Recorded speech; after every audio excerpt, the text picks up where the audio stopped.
১৫তম জন্মবার্ষিকী উপলক্ষে তার প্রতি শ্রদ্ধা জ্ঞাপন করতে আমরা আমাদের পাঠ দিয়ে শুরু করব। তার প্রতি শ্রদ্ধা জ্ঞাপন করা।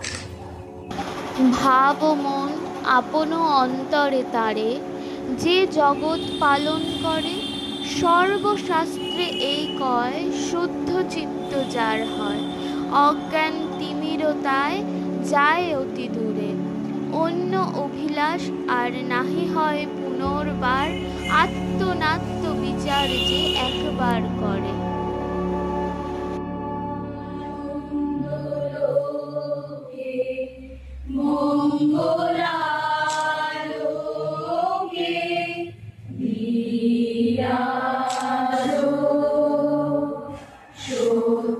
সুন্দর মহিমা তব উদ্ভাসিত মহাগগন মাঝে, মহিমা তব উদ্ভাসিত মহাগগন মাঝে, বিশ্ব জগৎ ফণীভূষণ বেষ্টিত চরণে, আনন্দ লোকে মঙ্গলালোকে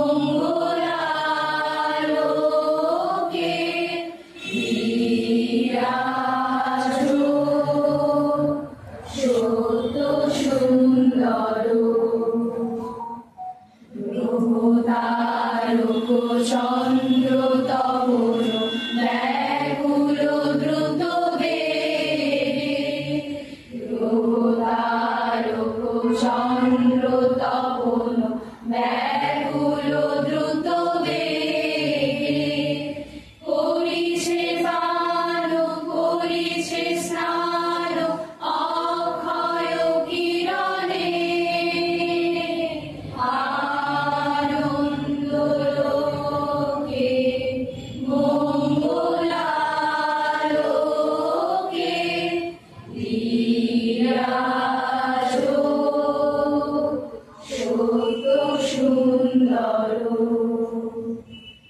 ধরণী পর ঝরে নির্ঝর মোহন মধুশোভা, ধরণী পর ঝরে নির্ঝর মোহন মধুশোভা, ফুল পল্লব গীত গন্ধ সুন্দর বরণে, আনন্দ লোকে মঙ্গলালোকে বিরাজ সত্য সুন্দর। ভবে জীবন রজনী শিরোরণধারা, ভবে জীবন রজনী শিরোরণধারা, করুণা তব অবিশ্রাম জনমে মরণে, আনন্দ লোকে মঙ্গলালোকে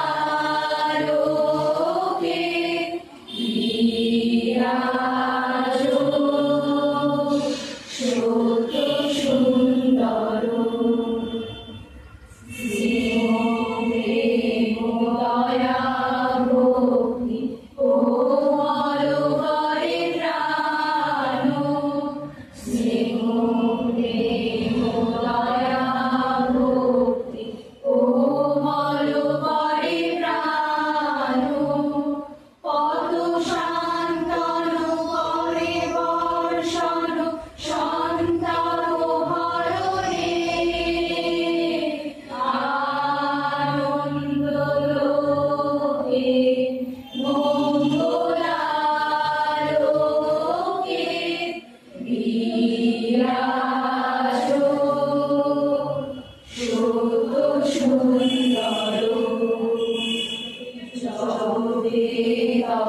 কি মহোৎসব বন্দন করে বিশ্ব, জগতে তব কি মহোৎসব বন্দন করে বিশ্ব।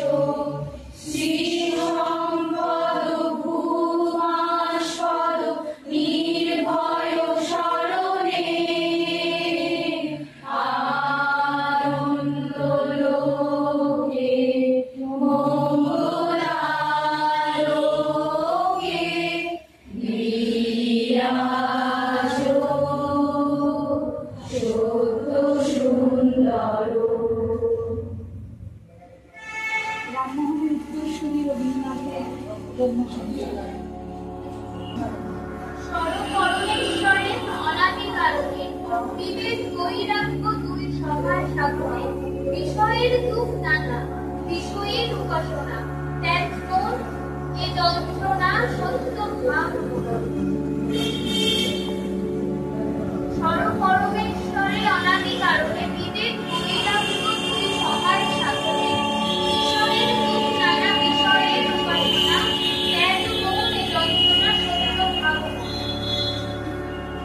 সর্বপরমেশ্বরের অনাদিকারকে বিবেক বৈরাগ্য দুই সভার সাগরে, বিষয়ের দুঃখ নানা বিষয়ের উপাসনা, ত্যাগ মন এ যন্ত্রণা সত্য ভাব।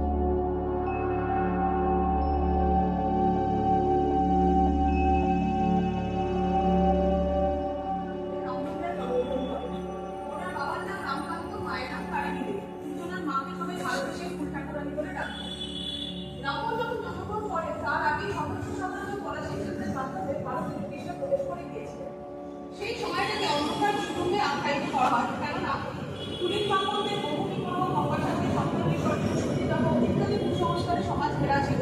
সেই জন্য সেই সময়টাকে অন্ধকার যুগে আখ্যা দেওয়া হয়ে থাকে।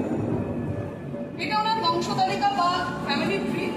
কৃষ্ণচন্দ্র বন্দ্যোপাধ্যায় বংশের রামমোহন রায়, যাকে মুশিকুলিকা রায় রায় টাইটেল দিয়েছিলেন, তারপর থেকে ওনারা রায় টাইটেলটাই ব্যবহার করে থাকেন। কৃষ্ণচন্দ্র বন্দ্যোপাধ্যায় ছেলে ছিলেন ব্রজবিনোদ, ব্রজবিনোদের ছেলে ছিলেন রামচন্দ্র, অর্থাৎ রামমোহন রায়ের পিতা।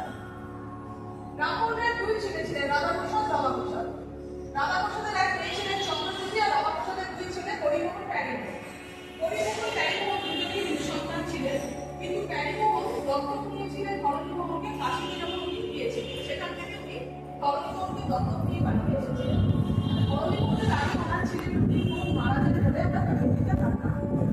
তিনি ছিলেন আমাদের এখানকার দাস বংশধর। আপনারা এখানে একটা লোহার গেট আছে, যেখানে বিয়েবার লেখা আছে, অর্থাৎ হরণীমোহন কিন্তু ওনার আর্টের উদ্দেশ্যে জায়গাতে কতগুলি ফার্সি ভাষায় শিক্ষা নেন, তারপর আধুনিকে যেন ওনার একটা কারণ হলো ইংলিশ ভাষায় চলে, সেই সময় কিন্তু সব ফার্সি ভাষায় চলতো।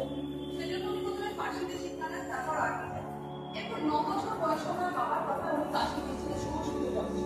যখন উনি ফার্সি আর্টি সংস্কৃত পড়ছিলেন, সেই সময় উনি বেদ, উপনিষদ, বাইবেল পড়ানো করেছিলেন। উনি একটাই ধারণায় উপনীত হন যে ঈশ্বর এক এবং অভিন্ন। আর উনি এগুলো এই সময় বেদ, উপনিষদ, বাইবেল পড়ান করে বুঝেছিলেন যে কোনো শাস্ত্রে কোনো রকম কুসংস্কারের জায়গা নেই।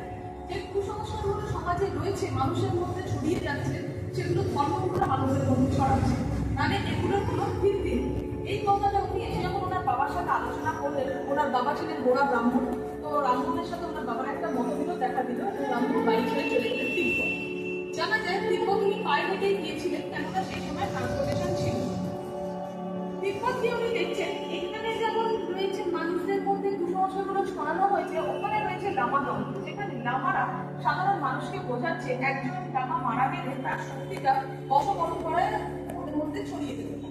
কিন্তু রামমোহন ওখানে কুসংস্কারাচ্ছন্ন ব্যক্তিদের বোঝাতে চেষ্টা করলেন তিব্বতীদের যে এই ট্রান্সফারেবল লাইফ আপনারা ট্রান্সফারেবল না, নিজের কর্মের মাধ্যমে অর্জন করতে পারে। কিন্তু কুসংস্কারের জন্য বিপক্ষে ওনার কথা দুষ্ট হলে কিন্তু ওনার প্রাণ নাশ করতে হবে। তখন ওখানকার রমণীদের সহায়তায় রামমোহন রায় ভারতে ফেরত আসতে পেরেছিলেন, সেজন্য উনি আজীবন মেয়েদের প্রতি শ্রদ্ধাশীল ছিলেন।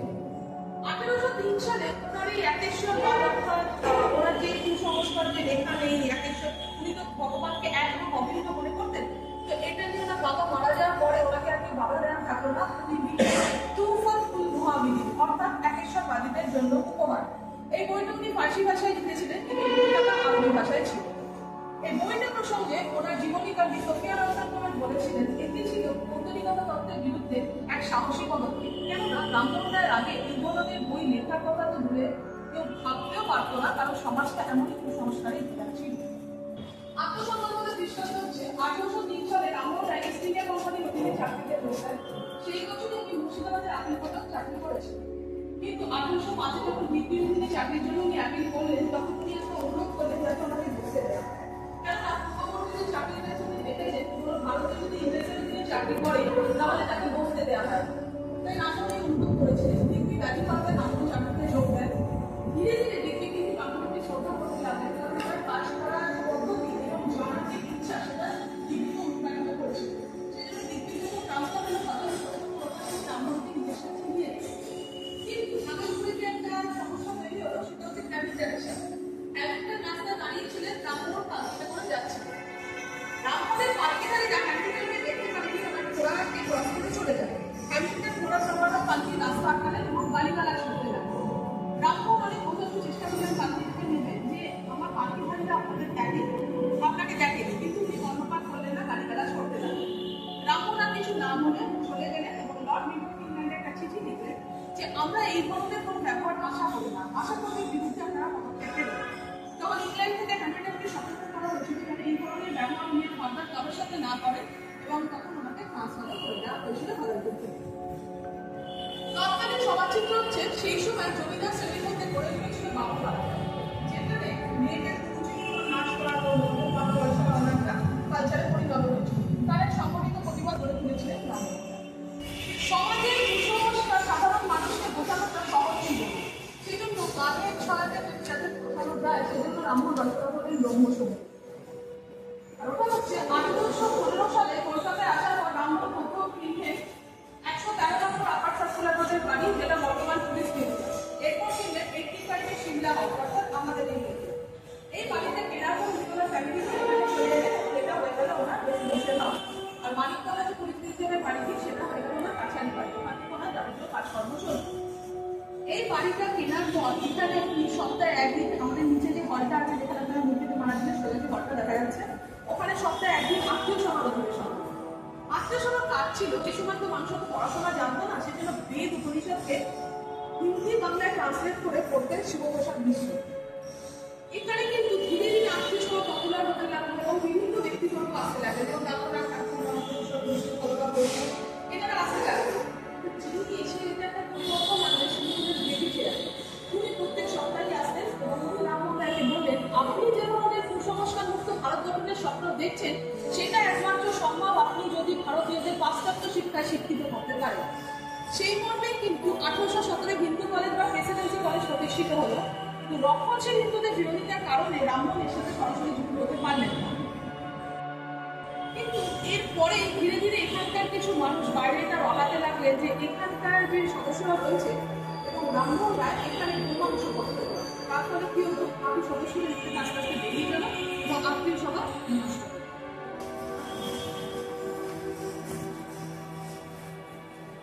এটা রাধানগরের রামমোহনের পৈতৃক বাড়ি, কিন্তু এইখানে যে বাড়িটা দেখা যাচ্ছে এই বাড়িটায় ওনার কোনো বংশধর বা ওনার বাবা কেউ থাকে না। কেননা এখানে যে বাড়িটা রয়েছে এটা পরবর্তীকালে স্ট্রাকচার বা নির্মাণ করেছে রবীন্দ্রনাথ।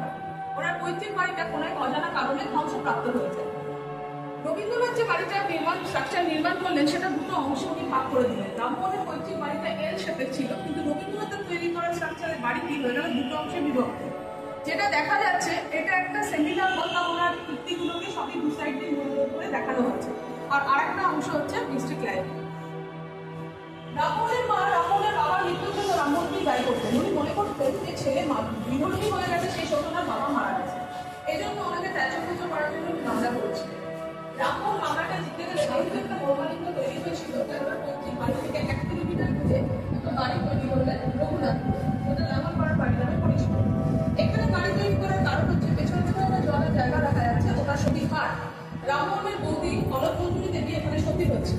তাই এখানে উনি বাড়িটা করলেন যাতে কিছু সত্যি অর্থনৈতিক থাকতে পারে। কলকাতায় এসে ওনার যেটা প্রথম বাড়ি সেটা পুলিশ মিউজিয়াম, সেকেন্ড বার সিমলা হাউস, আমাদের দেবদাস। এর সাথে আমাদের তফাৎ একটাই, দুটোই কলকাতা কর্পোরেশনের গ্রেড 1 হেরিটেজ। শুধু তফাৎ একটাই, এটা কিন্তু স্ট্রাকচারাল অনেক চেঞ্জ করে দেওয়া হয়েছে। আমাদের একটা স্ট্রাকচারাল কোনো চেঞ্জ করা হয়নি, এবং রামমোহনের সময় যেহেতু সিমেন্ট আবিষ্কার হয়নি, তাই এই বাড়িতে কিন্তু কোথাও সিমেন্টের ব্যবহার নেই, পুরোটাই চুন দিয়ে তৈরি।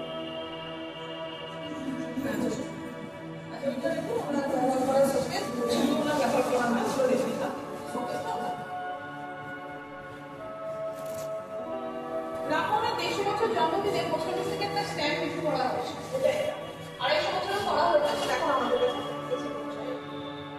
আর এটা আমরা পৈতৃক বাড়িটাকে যে হেরিটেজ ঘোষণা করা হলো তার পেপার বাড়ি।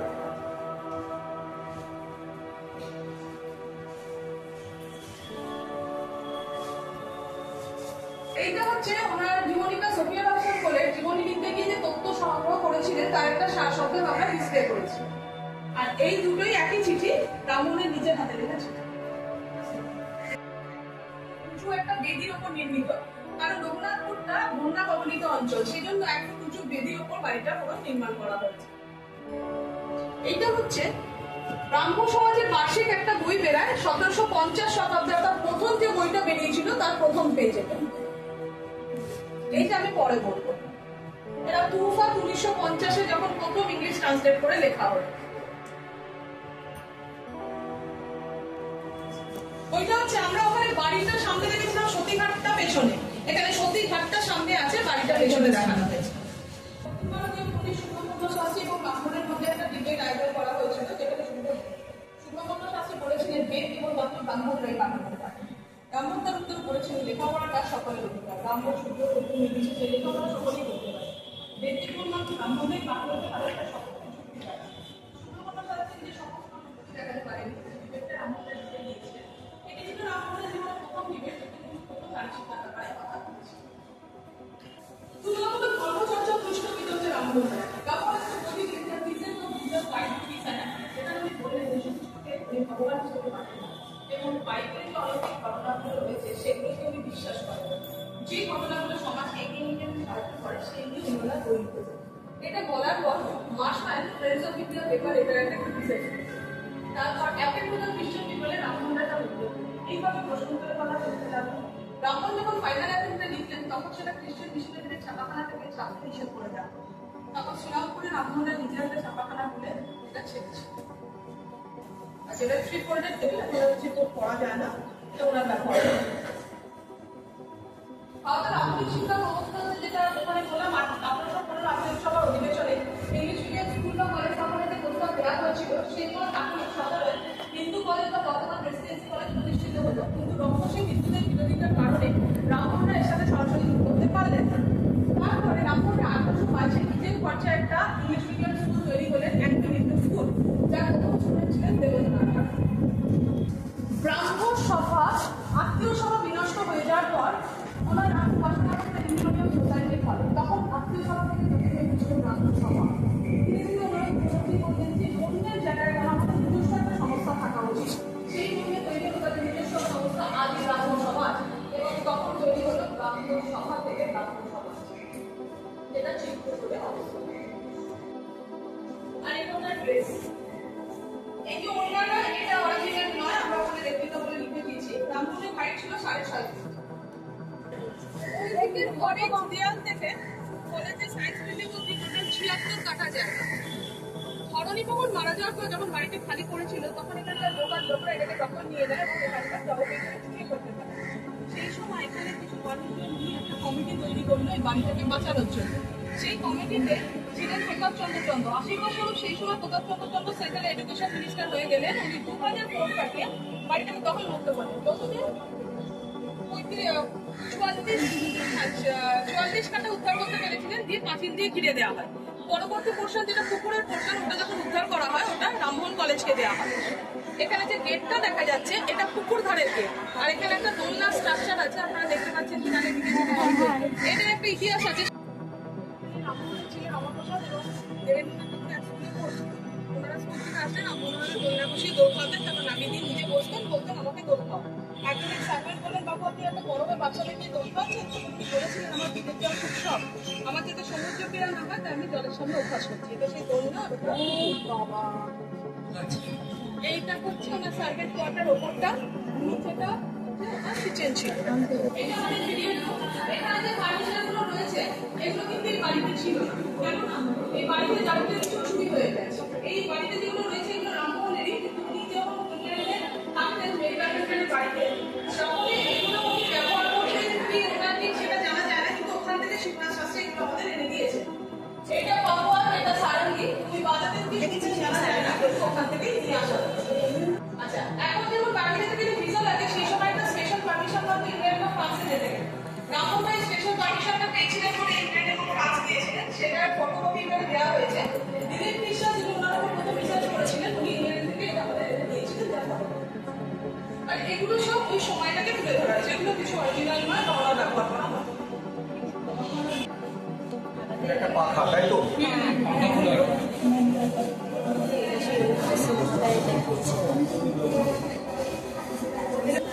এটা আমাদের সতীদাহ জায়গা, এটা সতীদাহ বলে। সেই সময় একজন সত্য বিধবাকে জ্যান্ত পুড়িয়ে মারা হতো এবং ঢাক ঢোল আসর বাজানো হতো যাতে তার চিৎকারটা যথাসম্ভব কম নিচে পৌঁছায়। সতীদাহর বিভিন্ন রূপ ছিল, যার মধ্যে একটা ছিল সহমরণ। সেই সময় একজন বিধবার সাথে যে ব্যবহার করা হতো, চুল নেড়া করে দেওয়া হতো, একবেলা কেটে দেওয়া হতো, কারোর সাথে কথা বলতে দেওয়া হতো না, ঘরে বন্ধ করে রাখা হতো। তার থেকে অনেকে আবার সতী হয়ে যাওয়া সেও মনে করতেন, যেটা ছিল সহমরণ।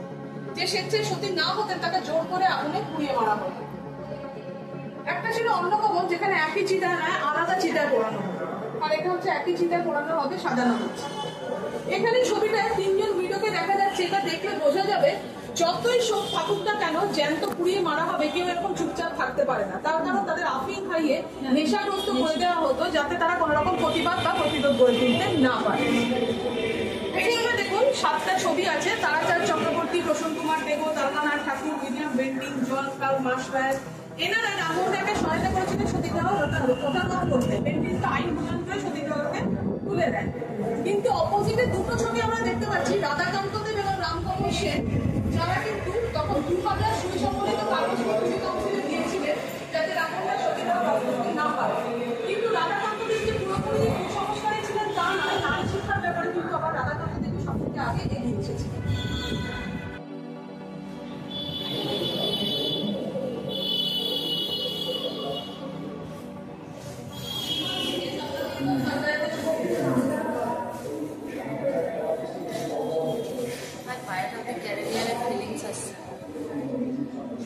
ওনাকে রাজা উপাধি দিয়েছিলেন মুঘল সম্রাট দ্বিতীয় আকবর, কেননা সেই সময় মুঘল সম্রাট ইংরেজদের থেকে বার্ষিক 10 লক্ষ টাকা ভাতা পেতেন। সেটাকে 16 লাখ টাকা করার জন্য উনি রামমোহনকে রাজা উপাধি দিয়ে ইংল্যান্ডে পাঠিয়েছিলেন।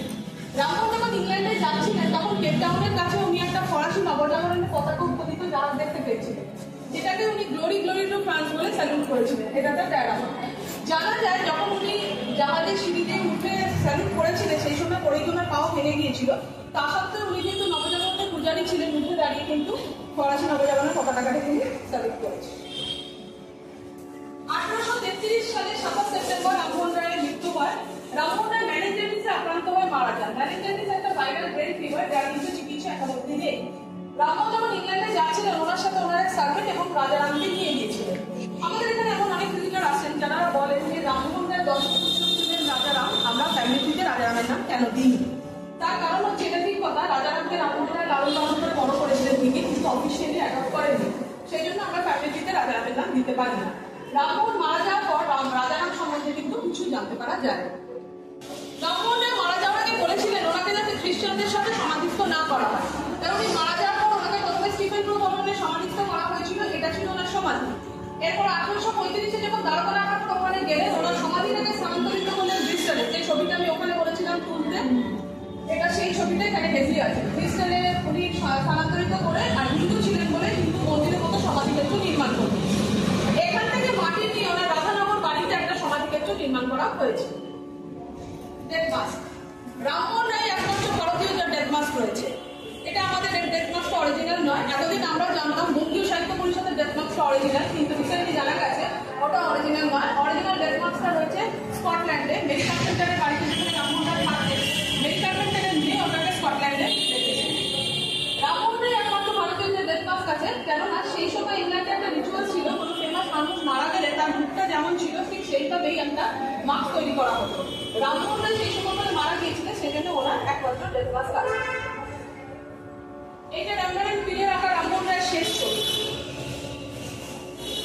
আর ওখানে একটা লেখা ছিল যেটা ব্রাহ্ম সমাজের বার্ষিক পুস্তিকাটার প্রথম পেজটার পাশে ছিল, আমি বলেছিলাম ওটা পরে করবো, সেটা হচ্ছে এইটা, ওটা ওনার ফিউনারাল ডকুমেন্ট।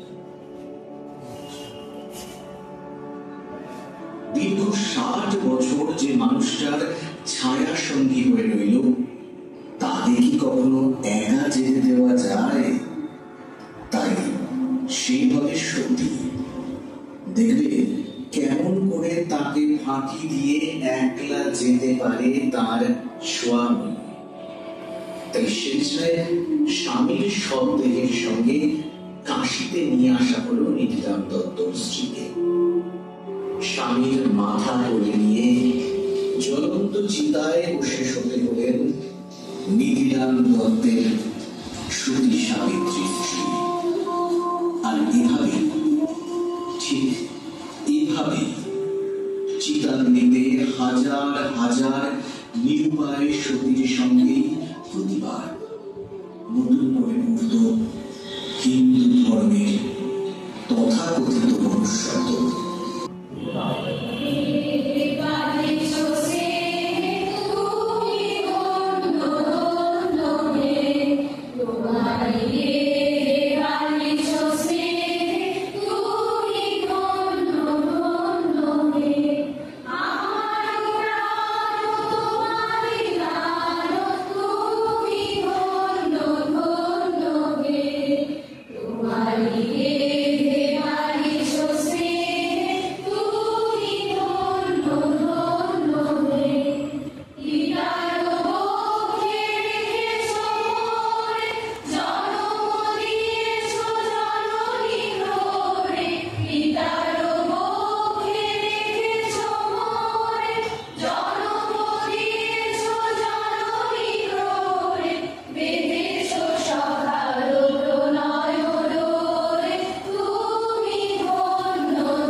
সম্মিলনী টিচার্স ট্রেনিং কলেজ থেকে এখানে এসেছি। গতকাল অর্থাৎ 22শে মে ছিল রাজা রামমোহন রায়ের জন্মদিন। আজকাল দেখা যায় বিভিন্ন মনীষীদের জন্মদিন সোশ্যাল মিডিয়ায় পোস্ট করে উদযাপন করা হচ্ছে, কিন্তু সেই উদ্যোগ ত্যাগ করে একটি নতুন উদ্যোগ আমাদের সম্মিলনী টিচার্স ট্রেনিং নিয়েছে এবং আমাদের এই রাজা রামমোহন রায়ের বাসভূমিতে এনেছে। তার জন্য আমরা কলেজের সবাইকে খুবই ধন্যবাদ জানাই, আমাদের কলেজের প্রিন্সিপাল এবং ম্যানেজমেন্টের সবাইকে ধন্যবাদ জানাই। এখানে এসে আমরা সত্যিই অনেক আনন্দ পেয়েছি এবং গর্বিত, কারণ অনেক অজানা তথ্য আমরা এখানে ফিরে পেয়েছি। আমার সকল অধ্যাপক, অধ্যাপিকা, অধ্যক্ষা এবং কলেজের অন্যান্য সদস্যদের অনেক ধন্যবাদ আমাদের এরকম একটা শিক্ষামূলক ভ্রমণে নিয়ে আসার জন্য। যাকে শুধুমাত্র বইয়ের পাতায় দেখেছি, পড়েছি, তার ব্যবহার্য জিনিস সামনাসামনি দেখে অনেক তথ্য সংগ্রহ করলাম এবং নিজেকে অনেক সমৃদ্ধ বলে মনে করছি। অসংখ্য ধন্যবাদ। আমরা আশা করব এরকম আরও শিক্ষামূলক ভ্রমণে আমরা অংশগ্রহণ করতে পারবো। এখানে আমরা আজকে এসেছি রামমোহনের বাড়িতে। এটা আমাদের কাছে মানে আশ্চর্য বলবো না কি বলবো, আমার সত্যি কথা বলতে কোনো ভাষা নেই। কারণ এরকম একটা মানুষের বাড়িতে আজ আমরা এসেছি, তার চরণ ধুলি পেতে, এবং তাকে আমরা এত সামনে থেকে যেন পেয়েছি। হয়তো সে আজ আর আমাদের কাছে নেই, কিন্তু তার অনুভূতি বা তা যা দিয়ে গেছে আমাদের এই সোসাইটিকে, তার সারা জীবন আমাদের মনে রাখার। আর যখন নারী হয়ে জন্মেছি, তাহলে আজ থেকে তো আমরা যেন আরও বেশি করে ওনাকে জানলাম, আরও বেশি করে আমরা ওনাকে শ্রদ্ধা করতে শিখলাম। শুধু বই পুঁথিগত বিদ্যার মধ্যে এতদিন ওনাকে জানতাম, হিস্ট্রি, ফিলোসফি, গল্পে, কবিতায় পড়ে এসেছি। আজ আমরা শম্পা ম্যাম এবং আমাদের সম্মিলনী টিচার্স ট্রেনিং কলেজের প্রতিটা শিক্ষক, শিক্ষিকা, প্রিন্সিপাল ম্যাডাম এবং ম্যানেজমেন্ট সকলের কাছে আমরা ঋণী যে এরকম একটা দিনে আমরা এরকম জায়গায় এসেছি। এখানে সবচেয়ে বড় কথা এটাই যে 22 মে ওনার জন্মদিন ছিল, আমরা ঠিক তার পরের দিনই সেখানে আসতে পেরেছি। এটাও আমাদের কাছে একটা বিশাল বড় পাওনা।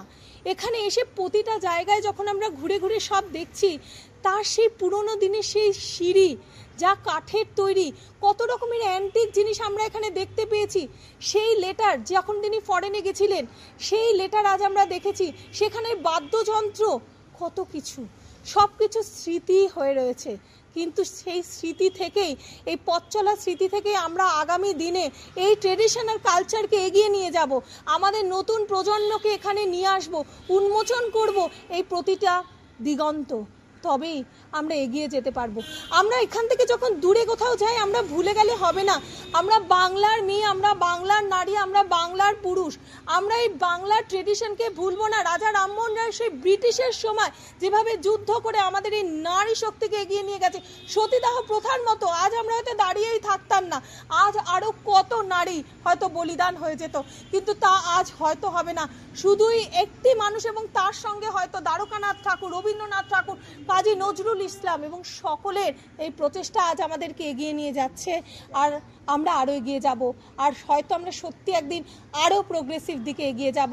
এই জন্য আমরা পুরুষতান্ত্রিক সমাজে থেকেও প্রতিটা পুরুষের কাছেও ঋণী যে আমরা আজ যে জায়গায় দাঁড়িয়ে আছি, আমাদের বাবা, আমাদের স্বামী, কেউ না কেউ পরোক্ষভাবে বা আমাদের পাশে দাঁড়িয়ে সবসময় আমাদের হেল্প করে গেছে। আমরা সম্মিলনী টিচার্স ট্রেনিং কলেজ থেকে সমস্ত বিএড এবং এমএড প্রশিক্ষণার্থীরা এসেছি রাজা রামমোহন রায়ের 254তম জন্মবার্ষিকী উপলক্ষে, এবং আমরা আজ এই পুরো মিউজিয়ামটা ঘুরে দেখলাম।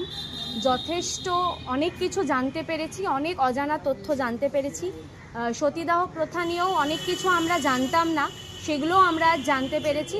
আর আজকে বেশি কিছু বলবো না, শুধু এটাই বলবো, আজকের এই দিনে দাঁড়িয়ে একটা কোটেশন রাজা রামমোহন রায়ের খুব মনে পড়ছে। সেটি হলো, কারণ আজ যেরকম সমাজ চলছে তাতে ভালো মন্দ বিচার করাটা মানে খুব কঠিন হয়ে গিয়েছে, তাই একটি কোটেশন দিয়ে আমি আমার বক্তব্য শেষ করব। For wise and good men always feel disinclined to hurt those that are of much less strength than themselves. Thank you. বাঙালি সমাজের ক্ষেত্রে একটা কথা প্রায় শোনা যায় যে আমরা আমাদের ঐতিহ্যকে যথেষ্ট যত্ন সহকারে সংরক্ষিত করতে পারি না। সেই জায়গায় রাজা রামমোহন রায়ের এই বাড়ি, রাজা রামমোহন রায় মেমোরিয়াল মিউজিয়াম, এটি নিঃসন্দেহে একটি ব্যতিক্রম, যেখানে আমরা এসে সেই সময়টাকে ছুঁয়ে দেখার চেষ্টা করলাম, সেই সময়টাকে বোঝার চেষ্টা করলাম। এবং সবথেকে বড় কথা, তিনি দৈনন্দিন জীবনে যেখানে ঘোরাফেরা করতেন, যেখানে বসতেন, সেই জায়গাগুলোকে সচক্ষে দেখা আর বইয়ের পাতায় বা এখন বিভিন্ন সোশ্যাল মিডিয়ায় সেগুলো জানা, দুটোর মধ্যে অনেকটা ফারাক আছে। এবং তার সঙ্গে আমরা একটা অডিও ভিজুয়াল একটা প্রেজেন্টেশন দেখলাম সতীদাহ প্রথার উপরে। সেই সময়টায় আশা করছি আমার মতন বাদবাকি যতজন ওখানে ছিলেন তারা বুঝতে পেরেছেন যে অ্যাকচুয়ালি সেই সময় সতীদাহ প্রথা সেটা কতটা বর্বরচিত একটা প্রথা ছিল। এবং সেই সময় একজন যিনি এর বিরুদ্ধে দাঁড়িয়েছিলেন, একটা প্রবাহের বিরুদ্ধে গিয়ে আমাদের সমাজকে সংস্কারক হিসেবে তিনি উঠে এসেছেন এবং সমাজকে আরও এগিয়ে নিয়ে যাওয়ার একটা চেষ্টা করেছেন, তিনি রাজা রামমোহন রায়। এবং তার বাড়িতে আজকে এসে আমরা সত্যি খুব খুব ভাগ্যবান মনে করছি আমাদেরকে। রাজা রামমোহন রায়ের 250 বছরেরও বেশি 254তম জন্মবার্ষিকীতে আজকে আমরা ওনার এই বাড়িতে এসে অত্যন্ত সমৃদ্ধ বোধ করছি।